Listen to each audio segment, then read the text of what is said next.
How appropriate that we're doing episode 33 on Easter. And Christ died at age 33.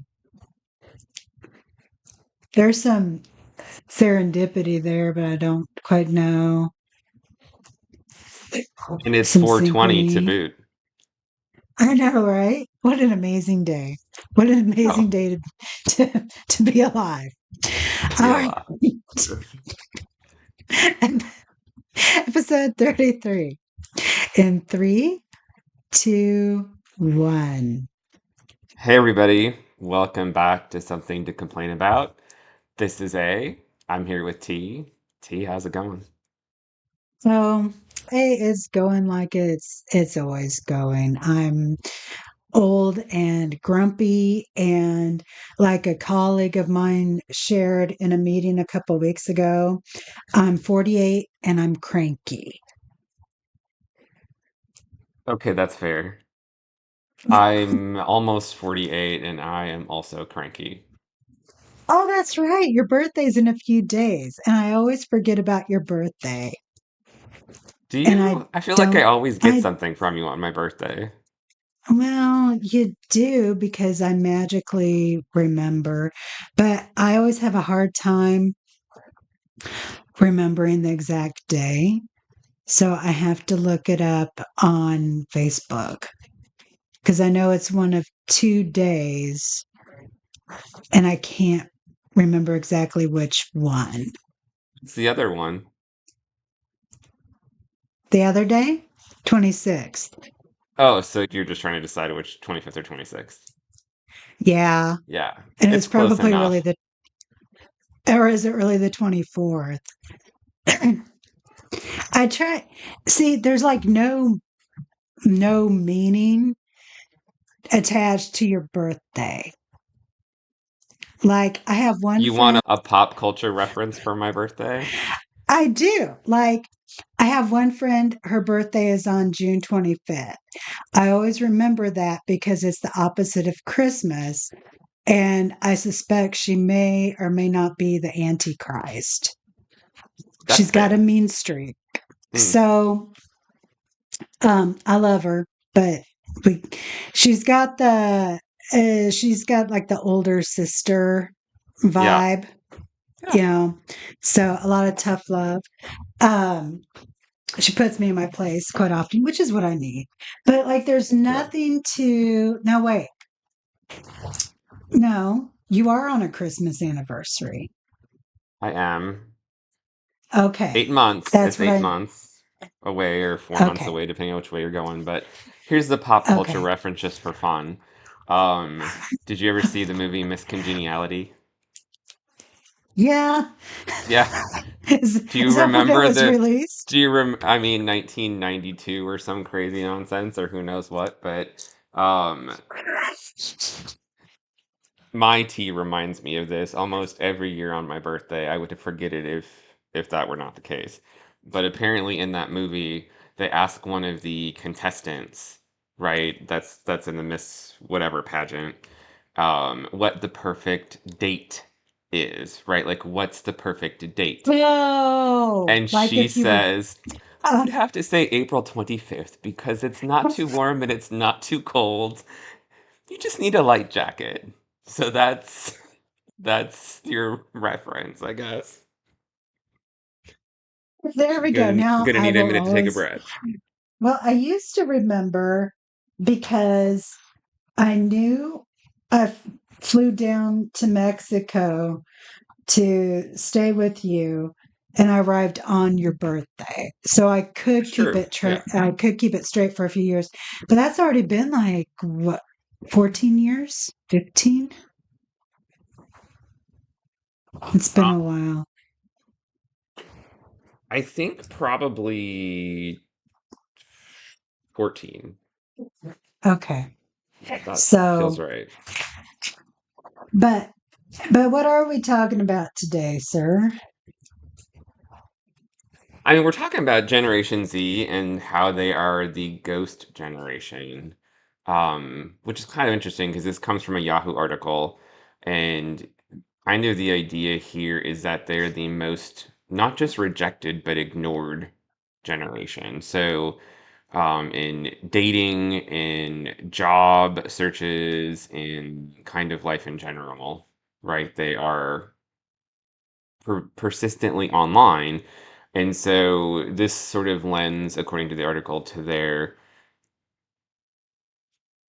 being ignored, and they're calling it ghosted. So they're referring to Gen Z as the ghosted generation. Also, they're calling it the unhappiest, loneliest, and most anxious generation, which there's an awful lot to Oh, unpack there.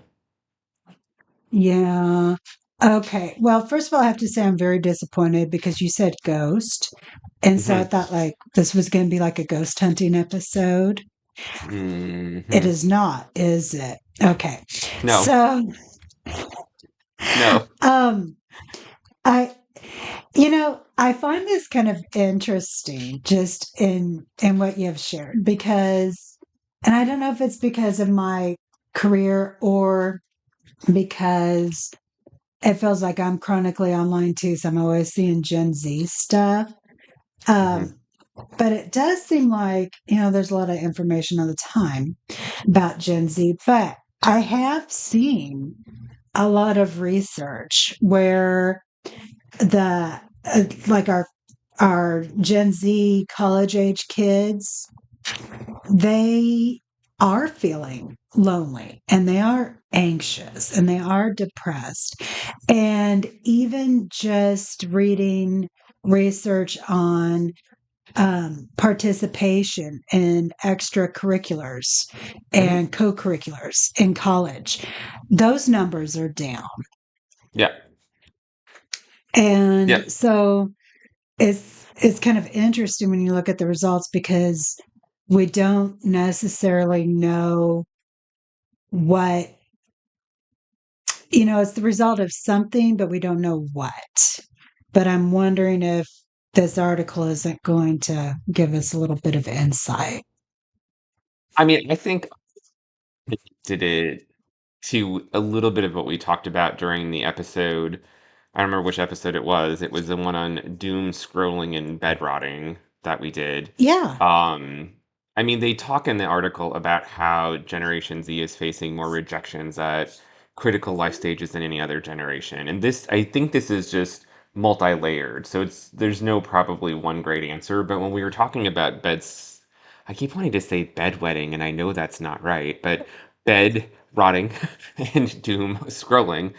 Um, I mean, one of the pieces of that conversation just keeps coming back to me as I read the article, which is, we talked about how when we would do our own self-care day or 2 days or weekend or whatever, right? And we'd plan out snacks and we'd go to Blockbuster, we'd grab stuff we'd call a friend and we'd all hang out and watch TV, or maybe two of us would do it or whatever.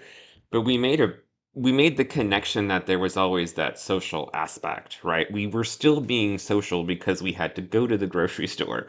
We had to go to Right. Blockbuster. We talked to our friends. We were talking about checking in on people.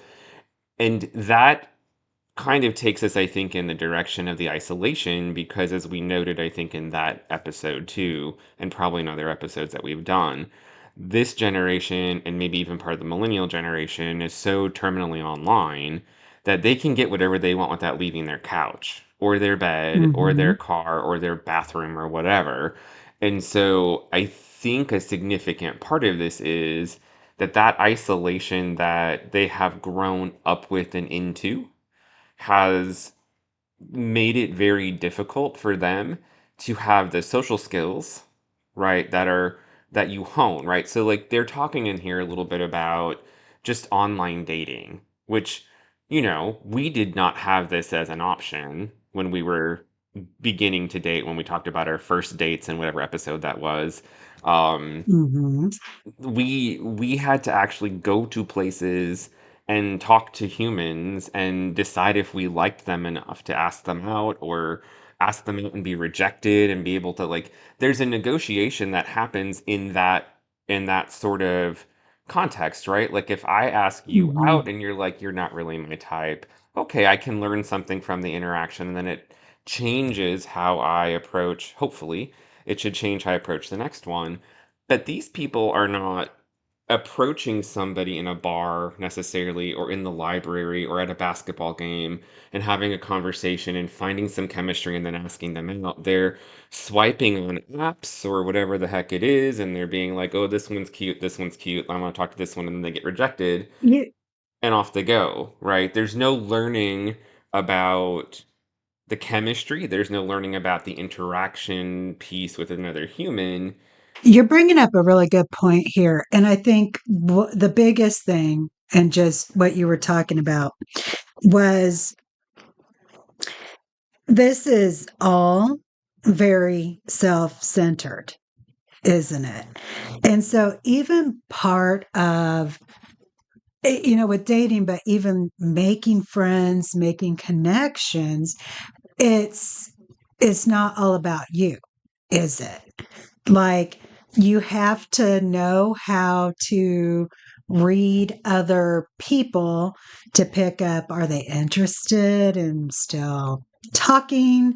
Are they in a dating situation or a potential dating are they flirting? And all of that. And you talked about the interaction piece, but also just recognizing that the other person is a human being who has equal say in how things are going to go down. And just think about how many times over the years, and not even in a romantic sense, but even in a potential friendship sense, where you see someone in class or at work and you think, oh, they're a really cool person. So you want to get to know them better. And then they give you like the cold shoulder because they're not Mhm. interested in you. And also doing the same with others. And then sometimes making these very unanticipated connections. Mhm. Because I Yeah. think about even like, I mean, look at us. I was having lunch with our friend T, and you stopped by, and and I've made it clear, and it's on record. It's going to live on YouTube forever. What I felt about that first interaction, and but yet we still had those interpersonal interactions, excuse me, where So, I right? They got to are know you reactions. better. And they are. And then I was like, oh, okay, this guy's all right. He's pretty funny, and that's usually how you catch me, is if you make me laugh.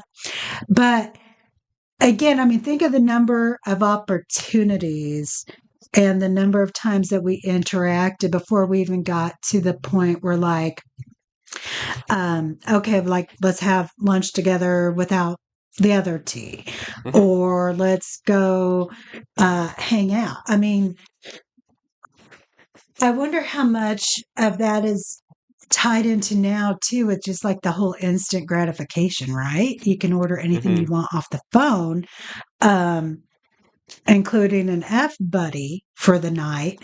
Yeah. And it's just forgetting that, like, things sometimes have to grow. Like, any couples who are together, it takes time to build that relationship to where you have that level of intimacy. And I'm not talking just the physical, but the emotional as well.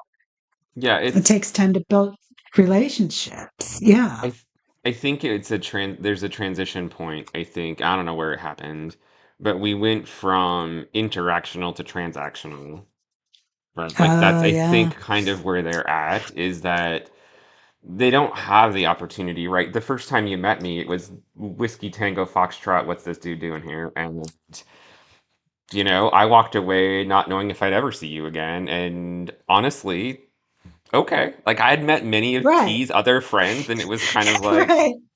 sometimes you run into them and sometimes you wouldn't. And if I did run into them, I'd say hi and whatever. Some of them would either not remember me or I'd have them in class. It's fine. Oh, But no, I remembered you. yeah. Well, I mean, I sat down right next to you, kind of made an impression. You were not expecting that, I'm sure. You're kind of Yeah. like, all right. So, I mean, but like that's not a thing, right? Because a lot of these people aren't even. How many of these Gen Zers are even going to class on campus in the same way that we did? A lot of them are doing Yeah. online classes, post COVID, but not. It wasn't even post COVID as much because I did most of my graduate work online, and I never Well, stepped foot in a classroom. But that and was a I different experience before COVID. and I think there were some norms set before Gen Z experienced this because I remember when I started teaching at our alma mater, or not teaching, but working at our alma mater, what, in 2012? Hmm. And already then, all of the students, like the mall was always quiet between classes because all of the students were walking and texting on their phones. I would step out and I was like, this is like zombie, Yeah. post zombie apocalypse. And that was in 2012. Yeah. Because I was blown away because I was like, why aren't people hanging out? It feels like if we weren't in class and we weren't studying, we were all just hanging out. And we Mhm. were always meeting each other, stopping to talk to each other. And so that already, in 2012 was not happening.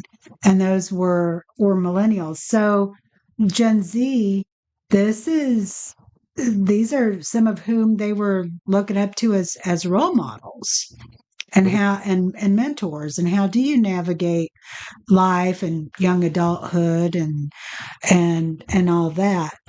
um and I think, yeah, that transactional piece, and it just ties right into that kind of egocentric, I think I will call it, just perspective of life. And I'm wondering too, with Gen Z right now, the parenting was so different, and there was a lot of, I mean, we had a lot of screen time, not gonna lie. I mean, TV raised me. Um, but my mom also plopped me down in front of Sesame Street. Like I watched Sesame Street 3 times a day. Um, so it was, semi-educational for some of it. But I'm wondering, because these are the kids who were the little kids 10, 15 years ago that parents were giving iPads and phones to play with, about before they were walking, infants looking at Mhm. screens, toddlers sitting and messing with iPads and doing it independently, Yeah. like it was another toy. Mhm. And I remember thinking even back then, like, okay, this is going to be very interesting if this trend continues. And I think now we're seeing it, um, where there is that gap. And again, with the screen, I mean, there's a lot of negative aspects to television where you're sitting and you're passively watching. Yeah. But when you're watching a TV show, other than, pausing, fast forwarding, whatever, rewinding, you have no control over the storyline or the content. Yeah. But this generation has been raised on technology where they control the outcome with a push of the finger. Yeah. Yeah, I think that's right. I think we've got a sort of a different. I mean, it's hard to envision how you're supposed to determine how other people respond to you if you don't spend time with them without the screen, right?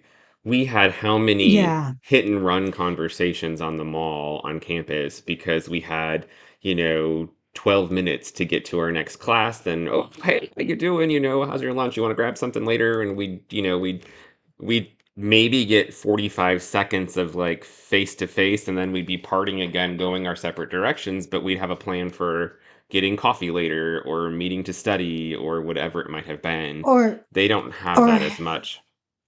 or how many times, and maybe this is why we should bring smoking back, because I talked to more people in between classes Having a cigarette. having a cigarette. Mm-hmm. Me too. And how many cigarettes did we share at college, standing outside, and one of us, oh, I gotta go to class in 10 minutes. Okay, let's go have a quick cigarette. Yeah, I wonder, correlation does not equal causation, but I know. I'm wondering how I that mean, all plays together. right, because but we were forced, kind of like we were with our bedrotting days, we were forced to interact with other people Right. because we did not have the phone option. I mean, we didn't have cell phones in undergrad at all. Yeah. No. Well, and I'm just thinking, like, wasn't there, I mean, like, there were understood ways to interact with people, or that understanding that as you encounter someone, you do interact with them. Because I think now, I think about, like, how many times do I stand in line or something and I'll say hi to even the cashier, and they're like, hi. And then there's no, whereas, I was raised, and I don't know if it was the rural piece or what, but like you at least do some of these pleasantries. Yeah. And I think that's one of the things that I learned as a smoker is, first of all, I could tolerate anyone for the 5 to 7 minutes it took me to smoke my cigarette.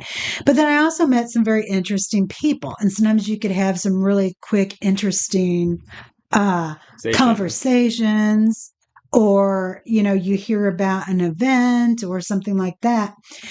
And it's again that as you encountered people throughout the day, you there was this expectation that you do have some kind of small talk. You do um not that everybody's your friend, but it was just kind of like those pleasantries. And so again, I don't know if that was a rural thing or a Midwest thing. Um, but I mean, like, I see now, even living in the Midwest and in the same city where I used to get responses and stuff. Like, sometimes I just get like dead eyes from younger people when I'm like, hi, or I'm like, or I smile. Whereas somebody my age will smile back and we'll start Yeah. talking, or somebody older than me, so yeah, they really haven't learned to like navigate the world, recognizing Mhm. others and realizing that not only do we have expectations, but then so does the world on us. Yeah. And I'm I think wondering if some of that isn't translating into whether or not getting jobs and stuff, because that will become very apparent very quickly in a job interview. Well, that's what I'm getting from the article, right? Like they're having these interviews, they interpret them as going well because what do they have to gauge it against? And then they're not getting the job. And I suppose that there's two potential realities here, right? One of them is this interpersonal skill set that they just maybe don't have, and that Mhm. obviously comes through in the interaction, and so then they just get passed over. It may also sort of be this nonsense that we deal with too, right? Whereas there's not a lot of ability to vertically move because there's a lot of people sitting who should have retired by now. And so Yeah. the generations are, I mean, I wrote in my notes about this that I feel like this particular generation is sort of stuck in a sort of a psychological pit that is, ad infinitum. It's just that's all they're going to get because by the time the pressure valve comes off from a career standpoint, they could easily Hmm. be our age, and now they're struggling with like, what do I do for retirement? I haven't been able, like, a lot of them are not even sure they're ever going to be able to retire, which has got to be, we didn't think about that a lot when we were smoking our cigarettes on campus, but like No, but I think about it now for myself, wondering every if I'll single day. ever. Yeah, Yeah, I yeah. mean, Um, I because, well, and I think you make an excellent point, and I think again, this kind of comes up again anytime we talk about this generation. Is oh, excuse me, is Gen Z? They really are experiencing the manifestation of all the lies and the selfishness and the fuckery of the one, two, three, four, about 4 or 5 generations before them. Like they're stuck with yeah, all of these decisions. And it's gotten to the point now where it's gone on far enough that they're now the generation where they don't even really have the wiggle room, do they? I mean, I mm-mm, feel like we did to an extent, like yeah, I own my house. You and I both went to college. Neither one of us are getting paid what we're worth. But and that's nothing new because that's been our entire careers, right? yeah, Um, have been stuck kind of where we are because people won't retire. But that gets compounded with each generation. yeah. The And, shit has you rolled all the way down the hill, and now they're buried. And now they're buried. And then we did a fantastic job of not teaching them social skills and not teaching them that the world isn't all about just you. And again, I mean, it it's not they didn't just become or find themselves in this situation under their own power, under their own decisions. A lot of they're still young. The oldest ones are only what about 25 now? That's young.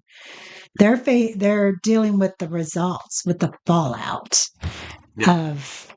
Well, the interesting thing, I think the part of how they got the title for the article right, the ghost piece of it, isn't is partially because they're not just being rejected, they're just being ignored. Right. So Yeah. they try to initiate a date, right? Or a romantic encounter, or whatever you want to think about it as. And at some point they get blocked on the app or whatever they're talking about here, right? Or they call it being left on red or read or whatever that is. I clearly Oh, am too left old to know what on. they're talking about it.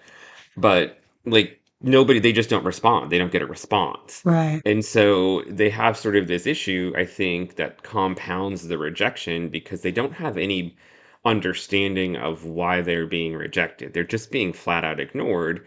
And like if you Hmm. think about just from a dating perspective, part of growing and understanding how flirting works is you do it in person, right? Like Right. you have to fail multiple times with another human being and then realize, oh, Oh, that's flirting, that's not flirting. Like everybody has to navigate that. Everybody who's listening to this has probably navigated that if they've tried to go on a date or more than one date. And they're not getting the opportunity to actually get the feedback from the other hmm. human beings to learn how Right. they have to kind of grow and adjust their own behaviors. So they're missing out on the growth opportunities because they're just being flat out ignored. Like they don't even exist. So, I don't, when I say we, I don't think it's our generation that's doing this. I don't really know who the we needs to be here. But we societally are doing nothing to really help them with that. How do we get them into a position where they actually understand like they can't grow if they don't get information and the information comes from the Right. interaction with the other people and not Right. just with your thumbs, right? It's not just that. Yeah, it's not just, and it's not the likes and it's not the shares. This also makes me think too, like when we were younger, and if you were rejected from anything, be it a job or a Yeah. potential relationship or whatever. We also were like, okay, fine. You win some, you lose some. Maybe we're disappointed. But we also could sit back and go, but I got this going for me, and I got that going for me. And I don't Most of them don't think, have that. right. So it's just, again, that kind of that compounding of, and especially if you're getting ghosted and you're not getting any feedback. And I will attest to, with my prior job hunt, uh, ghosting is prolific in Yes. job searches. Yes. And it is very frustrating to, you can't even navigate, okay, so was this a real job or what, um what's going on, and I get no feedback. Hmm. And that was even from experiences where I went up to final interviews, Hmm. and all of a sudden, you know weeks or even months later, oh, thank you. Or like one job I applied for from a very prominent research group in DC said, we'll get back to you within the next 2 weeks. And it's been a year and a half and I still haven't heard from them. Yeah. And it's a well-known organization. Um, that I had to overcome a lot of hurdles to even just get into the interview and then be, you know, so, and that rejection hurts, and I'm pretty resilient. So I can't imagine being in my early 20s and dealing with some of the, even just the shitty job market and all the ghosting on the job market as it is. Because Hmm. it's hard enough as someone in her late, oh God, I'm in my late 40s now, in her late 40s, who has been in the workforce for, almost 35 years. I, yeah, that's got to hurt because it's not even the high level jobs. Like I'm hearing it from entry level, or Yeah. even just, I'm going to pick up some hours at the grocery store or at a Hmm. restaurant or, at the store. Um, so it's not even the high stakes, high status jobs. So yeah, The weird part about that for me is that this didn't used to be a thing until the last, I don't know, 5, 10 years. If you mhm. applied for a job, you at least got a no thank you, right? Like, we reviewed your Right. application, we don't think you're a good fit, thank you for applying, try again some other time. Like, even when I was hiring people, when I worked at the facility that I was at in the Big O, even the people we didn't hire, that we didn't even interview, we would Right. send a letter and it would just be like, thank you for applying, whatever. Right. People who we interviewed and then we chose not to hire, they would get a letter within a week of seeing one of us. Hmm. And that was standard and it was professional. And now it's sort of just like Yeah. silence. We're not Oh even yeah. telling you you It's didn't get the job. We're just you. forgetting that you exist, which doesn't make any sense. It literally is throwing your application, your resume, your CV into the abyss and waiting to Yes. see if the abyss is going to stare back. And let me add, this is not Gen Z who started this practice the last 5, 10 years. I don't know who in the hell it is, and they deserve a boot up the butt. But Yes. this is, again, it's just another example of, here are these youngins, they're dealing with the fallout of decisions that are way out of their control. Yeah. They have no influence on that. I mean, it would sort No. of seem to me like, I know if I go back to the dating for a second, it would seem like it would be easier to be rejected online, right? Because there's less initial emotional involvement, right? Like, okay, they blocked me, I'll just swipe left on somebody else or whatever. Versus I just approached you at the bar, I bought you a drink, you told me to F off. Like, that's a different conversation. But I think that the long-term impact is far more detrimental if you're not being, you know, rejected in person because you don't have the chance to talk about it. You don't have the chance to say anything and get feedback back. So I think we're stuck with that in the same sense that they're stuck with that in the job market world, right? Like they're not Hmm. getting whatever. And I would be Right. curious if there's any information about like how they are faring in school. Like how are they connecting with their teachers, both at the high school level and at the college level? Like, are they actually getting a chance to sit down with their teacher and get feedback about their work and how they could improve it? Um, yeah, that's an excellent question. And I don't know how that is happening off the top of my head. But I'm thinking about, as you were talking about dating, and when you are looking at an online dating profile, Yeah. you're seeing what is probably a photoshopped photo of Yeah. someone and then whatever generic likes. So, on the one hand, it's very superficial, isn't it? Yes. And It so is. it does coast by, like if anybody young is listening to this, ask someone who is older and partnered if their partner is their type. Because more often than not, they're not, right? If we It's go, fair. if we, because it's ultimately it's the personality, isn't it? Hmm. So you're being rejected based on primarily on looks Hmm. because you are not fitting someone's ideal, what they Hmm. picture to be their ideal. Yeah. Um, and not having, again, that opportunity for the personality to really shine, to, um, yeah, just get to know the person beyond just, I'm available. Um, so are a lot of people. So are a lot of people who shouldn't be available. Um, but Yeah. I think about that because I think like through all the years, it's like, I think we all say like we have a type and it is usually like some kind of an ideal, right? Hmm. Yeah. Um, but yet we still end up with people, we end up with partners who maybe don't fit that type, but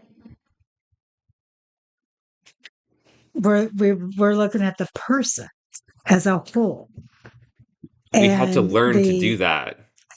right. They're not getting Um, the chance. They're stuck in the aspirational they're not phase, right? They're not getting the right. chance to grow into the realization like that doesn't mean much. Well, and it does go exactly. It doesn't mean much, and then it also is, like the old Stones song. You can't always get what you want, but sometimes you get what you need. Hmm. Yeah. And so, what sometimes what we have, yeah, the aspirational piece for ourselves is not what is actually going to make things work. Yeah. Um, and as we know, and here's the other thing, as we all get older, we realize nobody stays looking the same, right? Like with that. So, My uncle, and my uncle used to always say, like, look at your girlfriend's mom. That's what she's gonna look yeah, like when she's that age. So keep that in mind. no, that I mean that's true. That's true because we always, look at your boyfriend's dad.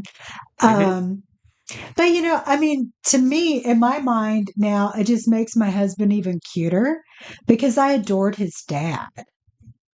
Oh, you know um so then I'm like, oh, you look more and more like your daddy all the time, he'd be like, ugh, and I'm like, no, it's cute. um but yeah, there's just, and I wonder too because I've been seeing these articles about all of this like plastic surgery and stuff these young people are getting, and again how it's all tied in together, in together, and it's it's just very, very sad because then everything becomes very artificial, right? It's all these artificial constructs. And then everybody's unhappy because everybody's looking for what they think is perfect, Yeah. which doesn't exist. No. And they're missing out on a lot of relationships and connections. But they also don't have the skills to know how to start that, to facilitate that, let alone navigate it. Yeah. And I think I think this plays into, and this will be a whole different episode, so we don't have to delve into this because it could be an hour and a half by itself. But I think this actually plays a little bit into the male loneliness epidemic we keep hearing about, right? Oh Like yeah. they're not getting the social interaction in a way that makes it possible for them to grow. And they're Right. not getting the encouragement that they need to grow. And then we end up with this. I mean, I'm not a big fan of the term, the loneliness epidemic, because I think it in some ways seeks to blame other people for someone else's issue. But at the end of the day, this is still a social the social reality here continues to come back to they're not getting that interaction. I mean, even when they're in Hmm. school, I mean, when I was teaching Hmm. those first couple years out of undergrad, phones were just becoming a thing and we were having to take them away from students when they were in class. But like it wasn't a smartphone, right? Like they were Right. able to text each other with the 10-digit keys or whatever those were, right? But they, or they would try to call each other from the back of the room. Like that was all they could do.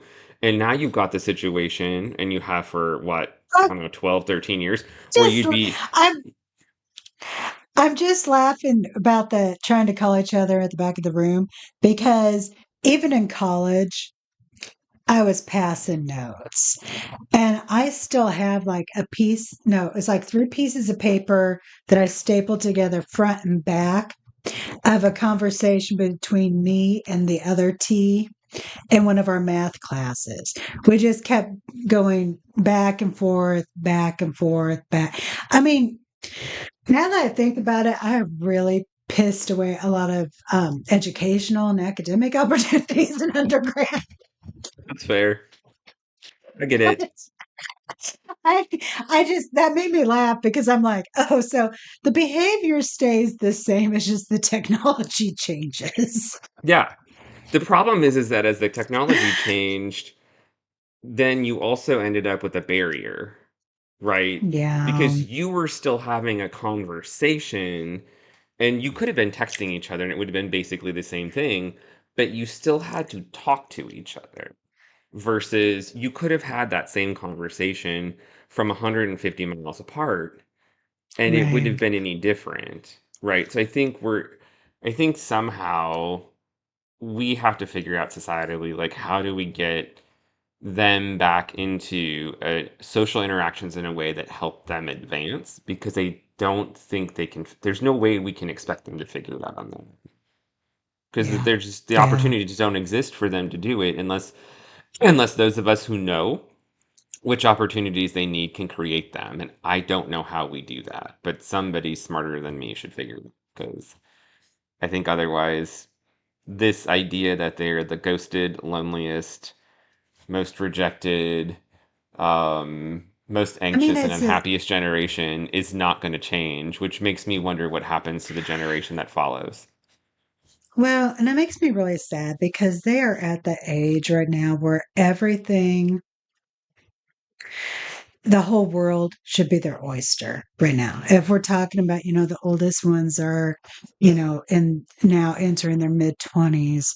I mean, it should be not that everything is sunshine and lollipops, but I think when I look back on my life, that was probably that age 18 to 25 was when I was really like, take on the world. Anything's Yeah, possible. I'm getting these skills. yeah, I have all these friends. I have a which romantic partner. is a rite And of with, passage. right, I was just going to say, these are all rites of passage that they are now missing out on. And that's what makes me feel really sad because, and I think if you were to ask people, that probably is about the age where if if you ask people like when were you the most hopeful or optimistic, it was that age. Yeah, And then you turn because 30 and life, bitch slaps you around a few times and fortunately they're getting bitch slapped at 18 and off they well, go. so So they don't even get a chance. That makes me sad. You mm, know, it, these poor babies. And I just don't know. And like with the Gen Alpha and then what's the brand new gen after them?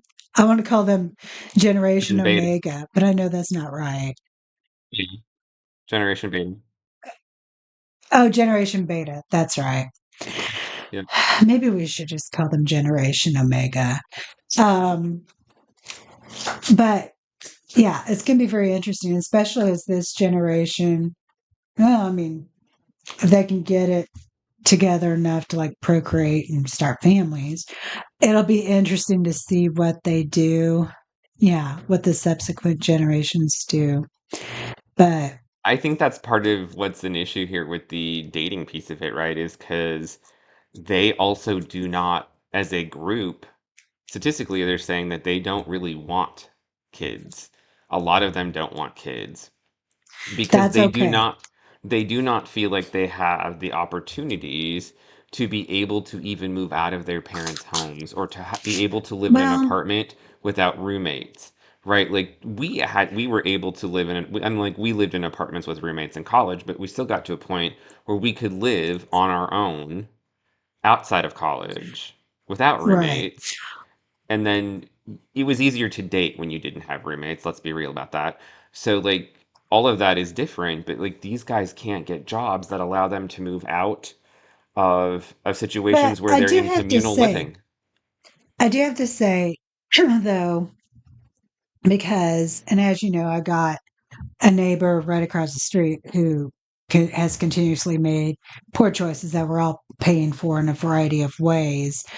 Yes. Um, that it is responsible. It's a very responsible choice for them to make because you could look at the fatalistic approach that a lot of other people use, which is, well, I'll never be able to afford it. So fuck it. I'm going to go ahead and Do it bring anyway. new humans into the world who I am totally not equipped in any way, shape, or form to take care of. I will respect anybody who opts out of parenthood. I will never respect anyone who's like, yeah, I knew I wasn't mentally or emotionally or financially or, stable partner ready, but I went ahead and had multiple babies. I do not respect that. So I do respect that choice. I feel bad because for some, and I think we've talked about this before, I feel bad if the choice has been taken away from them. And I think in a That's lot of what they feel situations like, I it think. has. Yeah. Yeah. It's But not they're that they still wouldn't making want to, it's that they feel like they can't. but I do admire the fact that they're not all going fuck it and, Doing it anyway. doing it anyway and messing up. Yeah. Um, because you and I have worked with plenty of, and by plenty, I mean literally hundreds of products of shitty parenting that I respect Yes. anybody who's like, yeah, no, we Not decided not to partake. I'll respect that any day. Um, yeah, but these poor kids. I don't know. I have nothing cute or pithy to say and no words of advice. One thing I can say is like, sorry. I mean, we fucked I mean, I up. think the only piece of advice that is potentially useful is the advice we actually gave in the doom scrolling in bed rotting episode where we said check on each other, right? Yeah. Like at the moment, there's not much else any of us can say, but they would be No. better off physically checking on each other and not constantly relying on the technology piece of it. The more they can interact with other humans without the technology in the middle as sort of a And intermediary, the better they're probably going to be.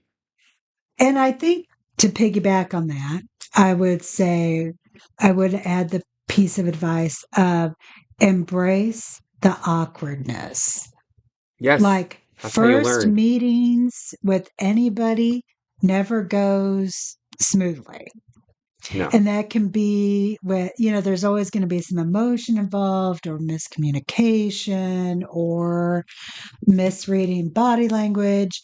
It's um just embrace the awkwardness, and everyone's uncomfortable that first meeting, right? The first time you Mhm. meet a potential friend, the first time you meet a potential date, first time you meet a potential employer, first time you go in to talk to your professor or your teacher, it's always awkward, and that's Mhm. just natural. So you have to kind of embrace the the discomfort, and like you said, then that's how we learn, right? Mhm. Yep. They're growing experiences. Yeah. I think that's a good place to leave it for now. Yeah, it sure is. Sorry, guys, we fucked up. You trusted us. That's the message we got from our parents. So, In true Gen X form. For those of you listening, yeah, throw some stuff in the comments. I'm kind of curious. I mean, we ask this, I think, in the same way almost every episode because we really are rural Midwestern, upper Midwestern kids. So sort of like when you were mentioning, right, the pleasantries that people have with the store clerk or the postman or whatever it might be, right, like those were things my grandparents would have a conversation in the grocery line that was they right. got all kinds of things solved in that conversation that you didn't know need to be solved. Like people don't do that anymore, and that's I think Yeah. part of this. We're all too busy looking at the screen instead of talking to each other, and I think there's some lesson and I'm curious if people in cities that grew up in other regions of the country had different experiences in how you interacted with the people that you ran into. I mean, for lack of a better phrase, we'll call it the service industry. It may not always just be that, but Do you, yeah. well, but with that, I mean, I'll say, last time I was in Chi-Town, I had some of the loveliest conversations with people just wandering around, even on the Magnificent Mile. But then again, I'm getting to be of the age where it's like, this is an old woman. She may or may not be on meds or need to be on meds. So I'm just going to entertain her for a few minutes. But yeah, Put in the comments. Be sure to like and subscribe. Get your friends to like and yeah, subscribe. As always, we're free.